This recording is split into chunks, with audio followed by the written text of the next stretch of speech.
Hello everyone, my name is Helga and you're on my anime channel. I think you've noticed that I haven't posted for a while, and there is a reason for that I'm going to be talking about in this video. But I've also figured that I don't talk much about myself on this channel. Of course, there are some of you who came here from my Russian speaking channel or other social media, as well as some people who know me in person, but there is also a significant amount of you who have no idea who I am. That's why I've decided to introduce myself to you in this video and tell you about what you can expect from this channel in the future. And there are some pretty big changes coming. So without further ado, let's go. As you can see, I'm also wearing this t-shirt with my face on it. So let's start by talking about me. As I've already mentioned, my name, or more precisely my nickname formed out of my legal name, is Helga.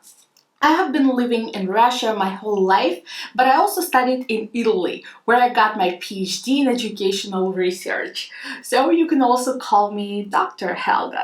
Profession-wise, I'm an English teacher. I have been doing this job for about 10 years and I'm very passionate about it. I have been also tutoring Russian as a foreign language for several years, and not only am I passionate about teaching languages, I also love studying them. At the moment, I can speak 2 foreign languages fluently, which are English and Italian, and I have been seriously learning Japanese for almost 2 years. And this is the reason why I dedicated my Russian-speaking channel, which now has over 10,000 subscribers, to language learning. But my other hobby that I had started being into even before I developed passion for languages is anime.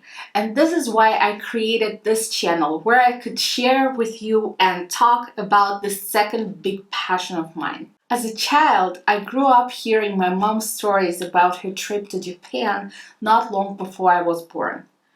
And I got so fascinated by them that I promised myself that one day I would also visit this beautiful country. And this desire multiplied when I saw my first anime title and got completely mesmerized by this medium. By the way, if you haven't seen my video in which I was talking about it, the very first anime that I have ever seen, the one that I saw when I was 5 years old, was Barefoot Gen. It's a heartbreaking movie about atomic bombing of Hiroshima, and needless to say, it was very age inappropriate for me. But I don't think that they put any age restrictions on the screen back then, so probably my mom thought that it was a cartoon. However, I'm grateful for this experience because the day I watched Barefoot Gen, I realized that animated movies and series don't have to be silly and childish, that they can transmit important ideas and unusual concepts. Since then, I was devouring all the anime titles that they were broadcasting on TV, among which was Pokemon. I was a huge fan of it. I even kept a diary with all the descriptions and evolutions of different types of Pokemon, and I even asked my aunt to write it for me when I went on a school trip and couldn't do it myself. Unfortunately, I missed out on Sailor Moon because I didn't have access to the channel where they were showing it, but in spite of this, I was collecting coloring books and magazine articles where they were writing about the characters. However, I had a chance to watch some more obscure shows, one of which was Green Green. It's a very edgy comedy with some supernatural and drama elements, but it's still dear to my heart actually. I don't know if you can see my cactus down there, which is called Tagimura, after the cactus from the Green Green series. Please write in the comments if you have also seen it, because I don't hear people talk much about it in the English language, so I'm not sure if English-speaking people have ever seen it, but it will be really interesting for me to know.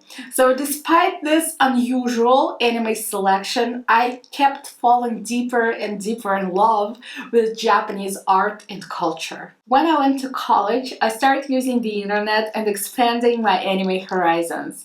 I know that it probably sounds weird to those of you who have been using the internet since they were born, but it wasn't like this back then, at least in the town where I come from. So when I came to study in Moscow, I discovered the internet and started watching much more anime. I also had a vacation job as a counselor at an anime camp and started singing anime opening and ending covers with a band. I also wanted to go to Japan to get my master's degree there, but ended up working for a year and studying in Italy because it was a much more affordable option. But I never stopped thinking about that dream of mine of going to Japan to study there. And now I'm going to cut to the chase and announce that I'm finally doing it. I'm going to Tokyo to study Japanese at a language school there. I can't believe that I'm saying it. Of course, it has been a long preparation process, but I still can't wrap up my mind about this. I have gotten my student's visa today. I'm going to study Japanese there for a year. This is the plan now, but we'll see what happens next. And I still can't believe that a school which is situated on Akihabara is waiting for me to come. So look forward to some vlogs from the anime and otaku paradise for me. Honestly, I can't even express how happy I am. It's been a really long way for me to come to this point in my life to make my dream come true. And I really hope that you're also excited to share this journey with me. If so, give this video a thumbs up, subscribe to my channel if you haven't yet, and click the little bell icon to get all the notifications about when I post my new anime related videos, because anime related content will continue coming out on this channel. So I hope to see you soon. Bye!